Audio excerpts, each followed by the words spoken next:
అర్థం చేసుకోవాలని, మనిషిగా అర్థం చేసుకోవాలని దేవుడు తనకున్న మొత్తం ఆ మహిమను, ఆ స్వర్గమును అన్ని విడిచిపెట్టుకుని నిన్ను అర్థం చేసుకోవడానికి ఆయన ఈ లోకానికి వచ్చాడు. ఎందుకంటే మనిషిలో పాపం ఉంది, మనిషిలో రోగం ఉంది, మనిషిలో శాపం ఉంది. పాపమున్నా, రోగమున్నా, శాపమున్నా మనిషి పరలోక రాజ్యం అనగా స్వర్గానికి ఎలాగ చేరతాడో చూడండి. బురద అంటుకుంటే కాళ్ళు కలుపుకుంటాం, అది నీటితో పోతుంది. మరి మనసే మలినమైపోతే హృదయమే మలినమైపోతే దాన్ని ఎవ్వరూ కలగలేరు.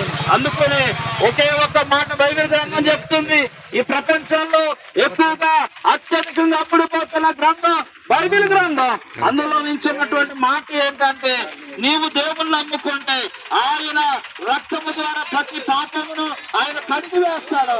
కడిగివేయడం మాత్రమే కాదు, ఎవరు ఇవ్వలేనటువంటి పరలోక రాజ్యము, స్వర్గం అనేది ఆయన ఇస్తాడు. ఈ లోకంలో నీకు ప్రేమ దొరకకపోతే ఆయన అంటూ ఉన్నాడు, కుమార్తె నా యొద్దకు రా, నేను నిన్ను ప్రేమిస్తా ఉన్నా. ఆయన అంటూ ఉన్నాడు, కుమారుడు నా యొద్దకు రా, నేను నిన్ను ప్రేమిస్తా ఉన్నా. మనిషిగా ప్రేమించగలిగిన ఏకైక దేవుడు ఆయన. ఆమేన్. మాత్రమే కాదు, మనిషి కొరకు ఎవరు ప్రాణం పెట్టరు.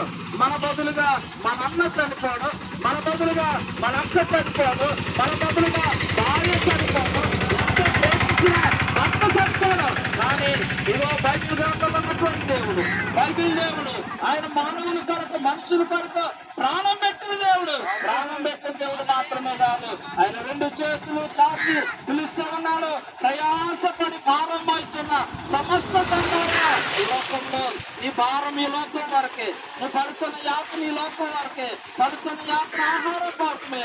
మరి ఎంత కష్టపడుతున్న నీవు నరకమునకు వెళ్ళొద్దని, ఎంత కష్టపడుతున్న నీవు అగ్ని ఆడదు, వారి పురుగు చాలదు.